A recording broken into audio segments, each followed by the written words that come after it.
안녕하세요. 돈파는 가게 대표사원 김강주입니다. 요즘 국민연금 개혁 관련 뉴스가 가끔씩 나오죠. 예컨대 이런 겁니다. 현재 보험료율을 9%에서 13%로 크게 올리고 소득 대체율도 50%로 한다고 하면 국민연금 고갈 예상 시점을 7년 정도 더 연장할 수 있다. 자, 그런데 여기서 주목해야 할 것은 바로 고갈이라는 겁니다. 즉, 현재의 국민연금 개혁의 목표는 국민연금을 지속 가능하게 하는 것이 아니라 국민연금 기금의 고갈 시점을 연장하는 것이다.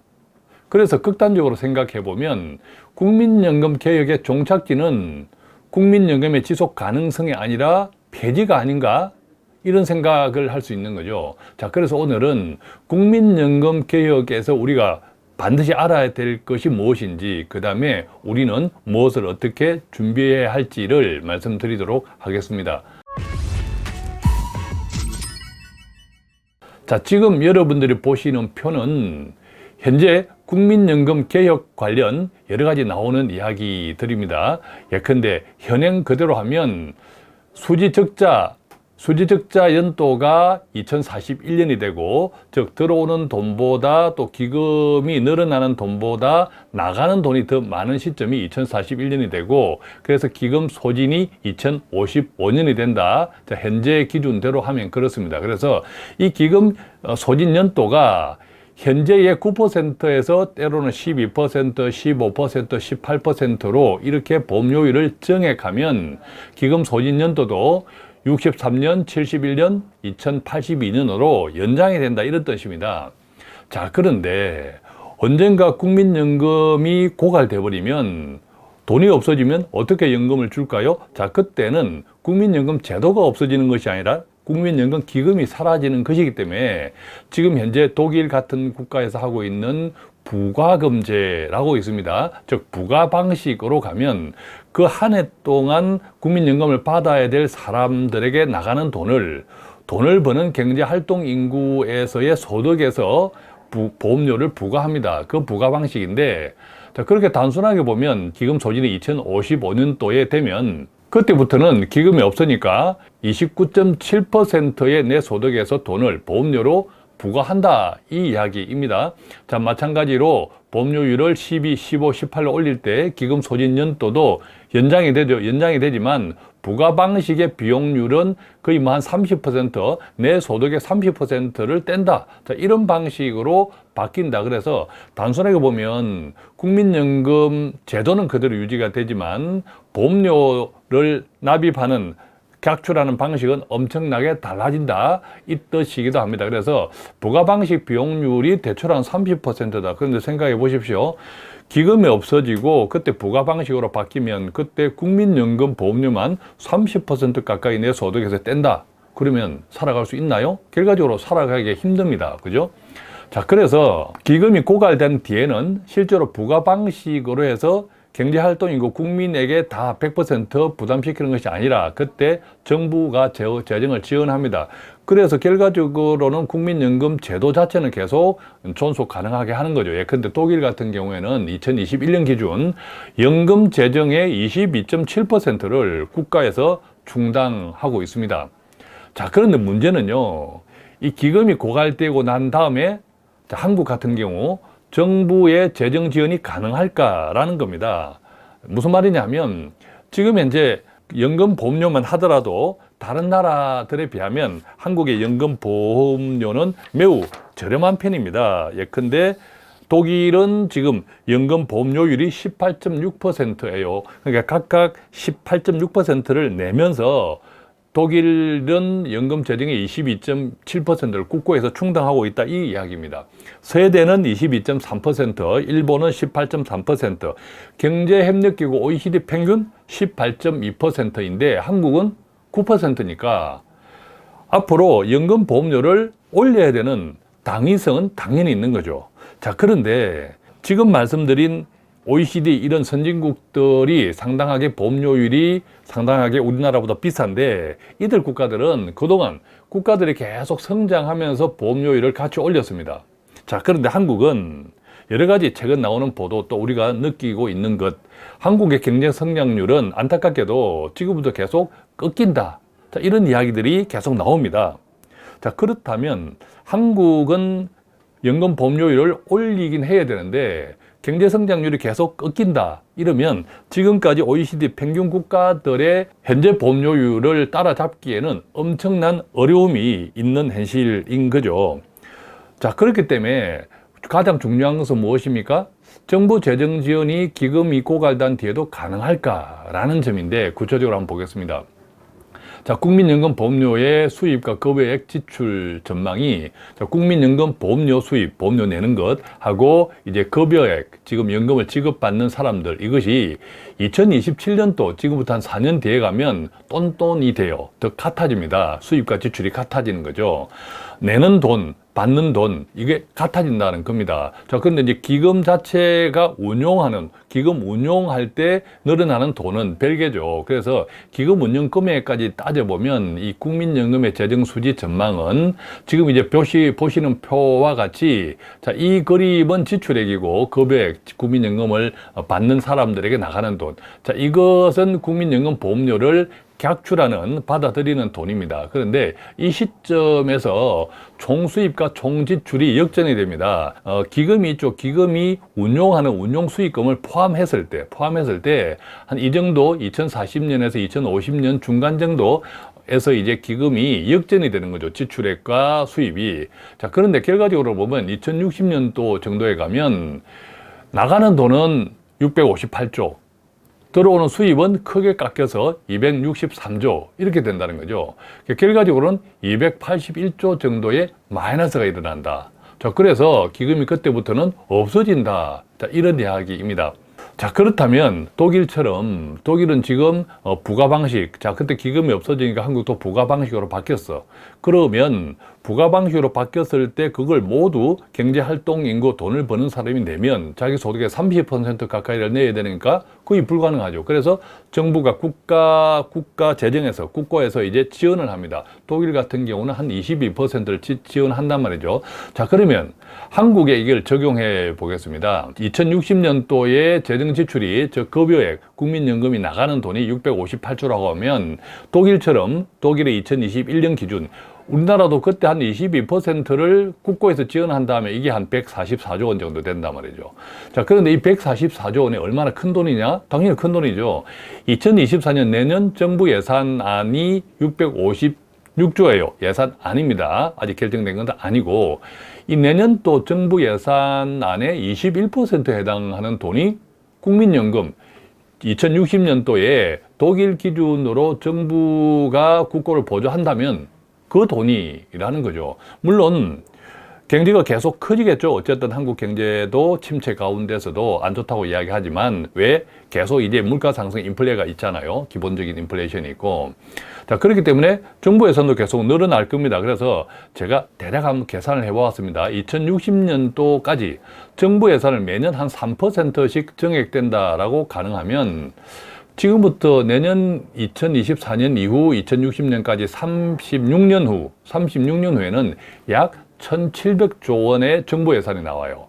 이 1,700조 원에서 144조 원이라고 하는 것은 약 한 8% 정도. 그래서 그 당시에 2060년도에 한국 국가 경제를 규모를 기준으로 할 때 정부 재정에서 한 8% 정도는 국민연금을 국고로 보조할 수 있다. 저는 가능하다고 봅니다. 단순하게 생각하면 그 정도는 가능하다고 봅니다.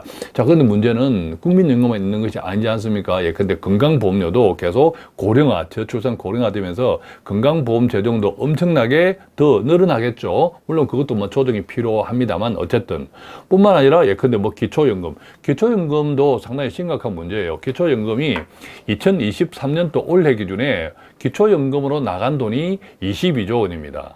이 22조 원은 지난해 한국 GDP의 거의 1%예요. 굉장히 큰 돈이죠. 한 해에 20조 이상이 기초연금으로 나갔다는 이야기입니다. 자, 그럼 이 기초연금도 폐지되지 않는 한 계속 최소한 물가 상승률만큼 올려주고 있습니다. 그죠? 뭐 40만 원을 맞추겠다. 자, 이런 공약도 있지 않습니까? 자, 그래서 2050년도에 가면 이 고령화로 인해서 기초연금 수급자가 무려 1,330만 명이 될 예정입니다. 자, 그것을 올해 2023년 얼마를 받냐 하면 기초임금이 32만 3천 원이거든요. 이 32만 3천 원을 2050년도 수급자 1330만 명에게 지급된다 하면 그때 51조 원이에요.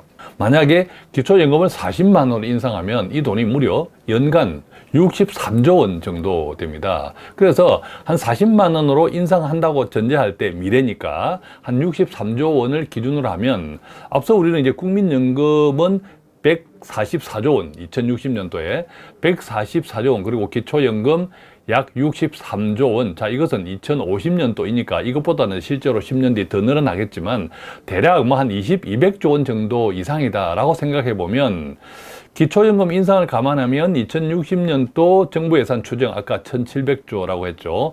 그것의 약 12% 엄청난 돈이 국민 세금에서 나가야 된다. 이제 이런 소리죠. 물론 경제가 좋아지면, 경제가 계속 한국 경제가 성장하면 뭐 이 정도 못 하겠습니까? 할 수 있겠죠. 다른 건강보험이라든지 이런 문제들도 있겠지만 뭐 할 수 있다고 생각합니다. 단 경제가 좋아지면.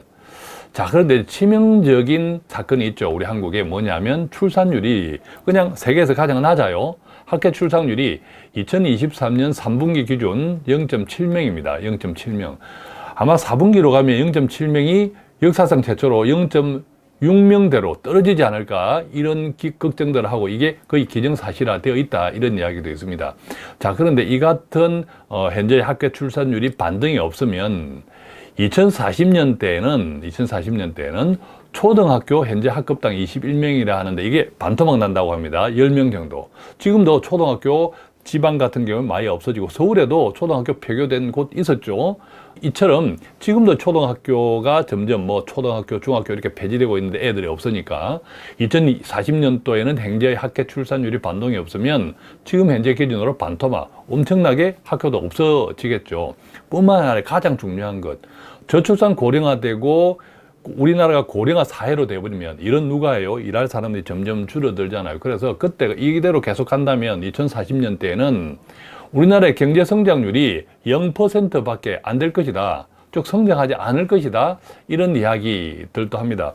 심지어 이제 최근에 글로벌 전문기관, 뭐 OECD 이런 등등에서는 향후에 상당 기간 동안 한국의 경제 성장률이 1%, 2%대로 성장이 고차가 될 전망이다. 자, 이런 나쁜 이야기도 합니다. 그렇게 우리 경제 전망이 좋지 않을 것이다 라고 하는 것은 크게 세 가지 이유로 정리하고 있는데 첫 번째는 저출산 고령화. 자, 이것은 뭐 달리 말씀드리지 않겠습니다. 이게 가장 결정적인 이유. 두 번째는 미래 성장 동력이 한국은 부재했다. 자, 예컨대 반도체, 자동차 조선, 이게 언제적 이야기입니까? 즉, 반도체 이후로 새로운 미래 성장 먹거리를 만들어내지 못하고 있다라는 뜻이죠. 반도체 가지고 너무 오래 먹고 살았고, 자동차 너무 오래 먹고 살았고, 조선도 또 먹고 살려고 하고 있는 형편. 자, 그래서 미래 성장 동력이 부재한 현실이다. 자, 그런데 이 반도체만 하더라도 우리가 계속 독점하는 게 아니잖아요. 자동차 조선도 마찬가지. 자, 그래서 경쟁은 계속 치열하는데 우리의 점유율은 위태로운데 이것만 가지고 우리가 계속 앞으로 먹고 살아야 되는 현실. 자, 세 번째는 기업의 생산 기지가 해외로 이전하는 경우가 많아지고 있습니다. 특히 그때 반도체 삼성전자 하더라도 미국 텍사스 공장이 현재 평택의 2배 이상이랍니다. 자, 그러면 어떤 현상이 생깁니까? 미국의 현지 공장에서 삼성전자 생산하는 반도체는 한국 수출품이 아니에요. 그죠? 메이드 인 USA. 그렇게 되죠. 그러면 한국에서 그만큼 경제 성장률을 까먹는 거죠. 자, 뿐만 아니라 예컨대 인건비 등등으로 해서 해외로 나가는 이런 또 기업들도 많지 않습니까? 이런 것들이 크게 세 가지 한국의 경제 성장률을 답보시키는 침체, 경제 침체를 계속 유발시키는 원인이 이게 상당히 오래 지속될 것이다. 특별한 반전이 없는 한, 자, 이런 이야기를 하는 거죠. 자, 그렇다면 우리는 이제 어떻게 될까? 이게 자칫 잘못되면 정부에서 국민연금을 개혁해서 연금기금이 고갈되면 그때 정부가 국고로 보조하겠다. 경제가 좋으면 아무 문제가 없는데 그때 경제가 좋지 못하면 지금 여러 가지 글로벌 경제기관이라든지 또 경제학자 전문가들 우려하는 대로 이 문제들이 해결되지 않으면 저는 기금도 사라지고 자칫 기금도 고갈될 뿐만 아니라 그것이 연장될 수 있을 뿐이지 자칫 국고도 보조하지 못하는 그런 행편, 다른 여러 가지 재정을 써야 되는 것들은 점점 많아지고, 자, 그런 것들을 우리는 고려해야 된다는 거죠, 개인들은. 왜냐하면 나는 지금 뭔가를 내가 할 수 있는 것이 있다면 정부는 할 수 없는 것이 많아질 수 있다는 겁니다. 경제가 좋지 않으면. 그래서, 자, 첫 번째는, 이 말씀은 여러 번 강조해 드렸지만, 노후, 정부를 기대하지 말자. 그래서 특히 이제 노후 개인연금은 적극적으로 좀 내가 준비한다. 개인연금을 적극적으로 준비한다. 자, 이런 마음을 가지시면 좋겠고, 두 번째는 비과세 상품들 많잖아요. 연금 같은 경우에. 근데 대표적으로 연금보험은 다 비과세죠. 자, 비과세보다는 수익을 조금 우선하면 좋겠습니다. 무슨 말입니까? 아무리 비과세라고 해도 그 돈이 불어나지 않으면, 또 불어난다 하더라도 뭐 은행 이자 정도 아주 소액으로 불어난다면 비과세가 큰 의미가 없는 거죠. 물론 비과세 이야기하면 나중에 그것이 뭐 건강보험료에도 영향을 준다 등등 많은 말씀들을 하시는데, 이따 말씀드리겠지만 모든 정책들은 불확실합니다. 우리나라가 어떻게 될지 모릅니다. 자, 그렇기 때문에 가능하면 수익이 우선이라는 거죠. 수익은 내가 확실하게 내가 취할 수 있는 거라는 거죠. 이때는 뭐 최소 5년 이상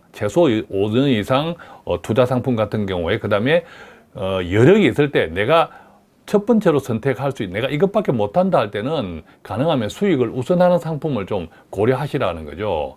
그 다음에 이제 여력이 있을 때는 비과세를 고려할 수 있는 거다라는 제안을 좀 드립니다. 물론 이 같은 상품들, 투자 상품을 할 것이냐 내가 다른 상품을 할 것이, 이런 것들은 본인의 재정 여력이나 나이나 또 다른 재정 형편이나를 다 고려하셔서 판단하셔야겠지만, 큰 틀에서 말씀드리면 비과세보다는 수익이 우선이다라는 말씀을 드리고 싶습니다. 물론 가장 최상 베스트한 것은 뭐 수익도 괜찮고 그 다음에 비과세이면 좋죠. 그래서 연금보험 상품 가운데서도 금리 연동형보다 투자 상품에 조금 더 적극적으로 설계된 이런 상품들도 있습니다. 찾아보면 많지는 않습니다만 꼼꼼히 보시면 그런 상품들도 있습니다. 그래서 그런 상품들도 한번 고려해 보실 때 앞서 말씀드린 대로 최소 5년 이상 반드시 여윳돈, 그죠? 그런 것들을 또 내 나이, 그 다음에 재정 형편 이런 것들을 다 종합해서 생각하실 때